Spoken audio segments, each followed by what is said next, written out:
सजी है मंगला गौर अहिल्या की, वो सुखी है अपने स्वर्ग जैसे ससुराल में। अब आ जाइए हकीकत में खंडेराव जी, कब तक आते रहेंगे ख्याल में। आज सबके सामने कह ही दिया देवी अहिल्या ने खंडेराव जी को आने के लिए, यानी कि बहुत जल्द जो है खंडेराव जी आने वाले हैं। और इतना ही नहीं, आज देवी अहिल्या के मन के भाव हर किसी के पास पहुंच चुके हैं कि हाँ, देवी अहिल्या कितना चाहती हैं खंडेराव जी को। मेरे सभी छोटे बड़े दोस्तों को हाथ जोड़ के राम राम। और देखिए, आज तो मज़ा आ गया पुण्य श्लोक भाई शो देख करके। जब पाटिल पर बरस रहे थे कोड़े एक के बाद एक, तो आहा मज़ा आ रहा था। वैसे बहुत गलत बात है किसी को पीड़ा में देख करके मज़ा आना, मगर क्या करें, मज़ा आ रहा था। मन कर रहा था देवी बस और मारती जाए, मगर ख्याल आ रहा था साथ में कि मंगला गौर पूजा में भी जाना है, तो बस जल्दी से इसे कुछ एक कोड़े मार करके और फिर कैद खाने में पटक दे इस पाटिल को।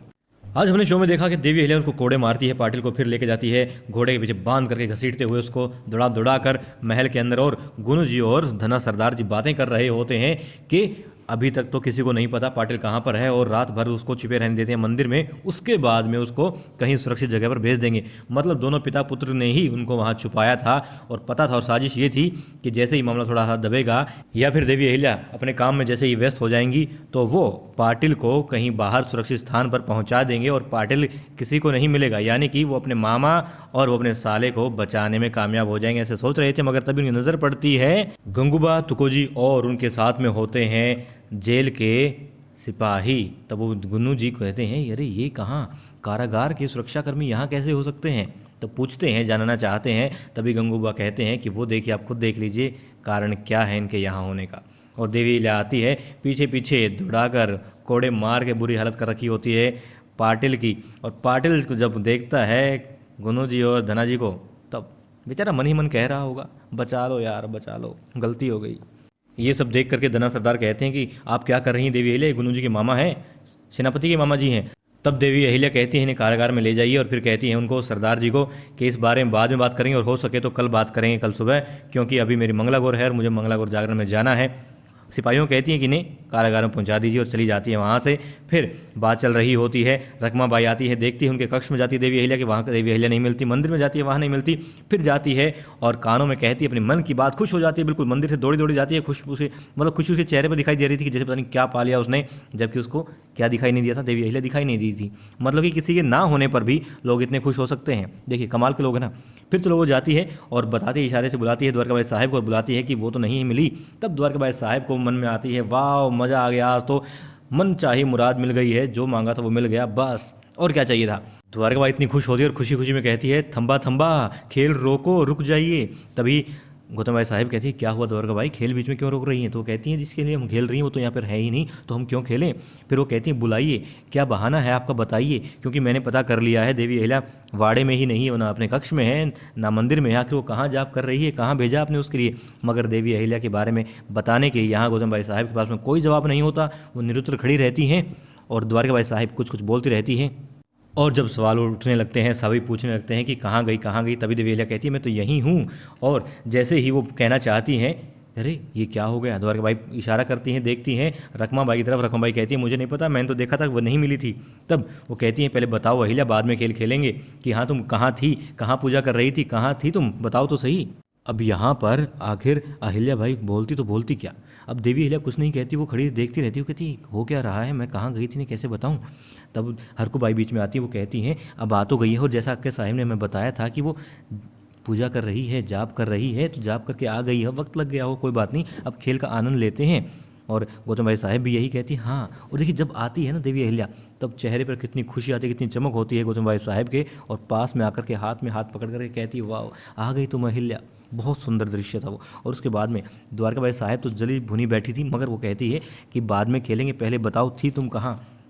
गौतम भाई साहब कहती है, बाद में हो जाएंगी बातें, सवाल जवाब तो चलते रहेंगे, सारी उम्र चलते रहेंगे, करती रहना, आखिर तुम सास हो, तुम्हारी बहू है, पूछती रहना ऐसे कुछ कुछ जो तुम्हारा मन करे, मगर अभी खेल खेल लेते हैं, क्योंकि पूजा का कोई वक्त होता है, जागरण का कोई वक्त होता है। वो खेल को आरंभ कर देती हैं, और द्वारकाबाई साहेब देखती रहती है, कहती है कुछ तो बात है। और देखिए गौतम बाई साहेब जो है अपनी देवी अहिल्या से पूछती है, सुनबाई से पूछती है कि पूजा की सारी विधियां सही से तो हो गई ना। तब देवी अहिल्या कहती है, हाँ सासू भाई, पूजा की सारी विधियां जो है अच्छे से हो गई हैं, मगर उन्हीं विधियों में जो है टाइम लग गया, इसलिए थोड़ा लेट आई, मैं माफ़ी चाहती हूँ आपसे। अब उनकी बात से सुन रही थी द्वारकाबाई साहिब, वो कहती है, दोनों सासू बहू बात तो कर रही है पूजा की ही, मगर मुझे ना जाने ऐसा क्यों लग रहा है, दाल में कुछ काला है, बात तो कुछ और है इनकी। लगता है दोनों सासू बहू ने अपने कोड वर्ड में बातें करनी शुरू कर दी हैं। पता नहीं कौन से इन्होंने इशारे सीख लिए हैं कि बातें कुछ और हो रही हैं और कहे कुछ और रही हैं। फिर सारे मगन हो जाते हैं, खेल खेलते हैं और महिलाओं की मतलब जिज्ञासा थी बहुत ज़्यादा। सब कहती हैं कि वाह मज़ा आ गया देवी अहिल्या, तुम आ गई हो यहाँ पर और तुम्हारी ही मंगला गौर थी, हम तुम्हारा ही इंतज़ार कर रहे थे। खेल आरंभ करते हैं, खेल का आनंद उठाते हैं सब। और उन्हीं खेलों में एक खेल में जब देवी अहिल्या हार जाती है और खुश हो जाती है उनकी ननंद सीताबाई, और वो कहती है देखा मैंने कहा था ना मेरे सामने नहीं टिक पाओगी अहिल्या। और तभी देवी अहिल्या, जो मैंने शुरुआत में जो शब्द पढ़े वो देवी अहिल्या के शब्द थे। उन्होंने खंडेराव जी के विचार जो वहाँ रखे और जब हार गई थी वो, तो उस वक्त हारने वाले को कुछ भी अपने पति का नाम लेकर के कोई भी बात या कविता कुछ कहनी थी तो देवी अहिल्या ने वो शब्द कहे और सबको एहसास करवा दिया कि हाँ देवी अहिल्या के लिए खंडेराव कितने खास हैं।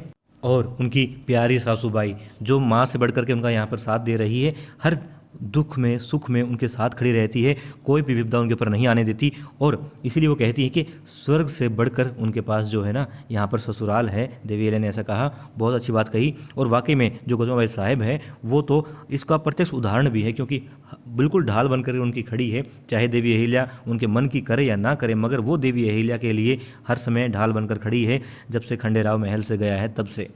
अब धनाजी सरदार जो है आग्रह करते हैं गंगूबाई से कि वो उनके साले साहिब को जो है कारागार में ना भेजें। तब देवी अहिल्या के निर्णय के लिए वो कहते हैं कि देवी अहिल्या जो है रानी जो है निर्णय ले चुकी हैं, इनको कारागार में भेजना है तो भेजना पड़ेगा। और मैं तो आपसे यही कहना चाहूँगा कि जब इन्होंने बीज इतने कड़वे बोए हैं तो फल तो कड़वा मिलेगा ही, तो कोई बात नहीं, इनको सजा मिलनी ही है, मिलने दीजिए। कारागार में जाने का काम किए तो जाएंगे ही। अब उनको कारागार में भेज दिया जाता है और वहाँ पर तो जिनको कह रहे होते हैं कि आपने बहुत गंदा काम किया और आपको सज़ा मिलेगी, तब वो कहते हैं कि देखिए मेरे पास कितनी चोट लगी हुई है, देवी अहिल्या ने कितना मुझे मारा है, एक मतलब वैद्य का बंदोबस्त कर दीजिए। और दूसरा वो आग्रह करते हैं कि देखिए फैसला कल आएगा, जो भी आएगा, मैं दूध का दूध पानी का पानी हो जाएगा, उसके लिए मना नहीं करता, मैं फैसले के लिए मना नहीं करता, दरबार में जाऊँगा, सज़ा जो मिलेगी ठीक है मान ली मैंने, मगर कम से कम एक दिन तो मुझे मेहमानों वाला ट्रीटमेंट दे दो। है ऐसा मत करो मेरे साथ में, इन कारागार में रहना पड़ेगा कैदियों के साथ में, ऐसा मत करो, आखिर मैं मतलब रिश्तेदार हूँ यहाँ का। अब तुको जी कुछ गुस्से में उनको कहने वाले थे, तभी आ जाते हैं धना सरदार और गुनू जी वहाँ पर। धना सरदार भी बहुत गुस्से में लग रहे थे, तभी तुको जी वहाँ से चले जाते हैं और धना सरदार उसको कहते हैं कि देवी अहिल्या ने तुम्हें कोड़े से मारा, मैं छोड़ूंगा नहीं उसे, मैं देखना उसका ऐसी हालत करूँगा।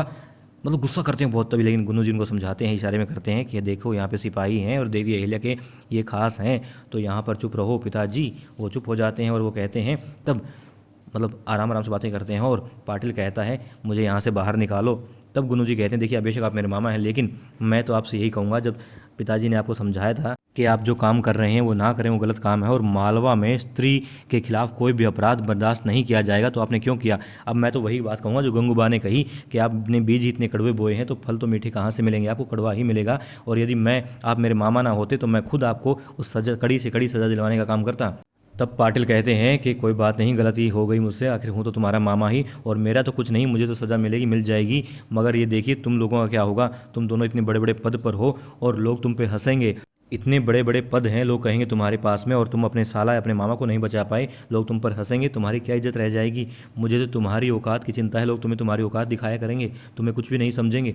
वो इस तरीके से उनको भड़काने की कोशिश करता है कि भाई मुझे बचा लो, मेरे लिए ना सही कम से कम अपने लिए बचा लो, अपनी इज्जत के लिए बचा लो।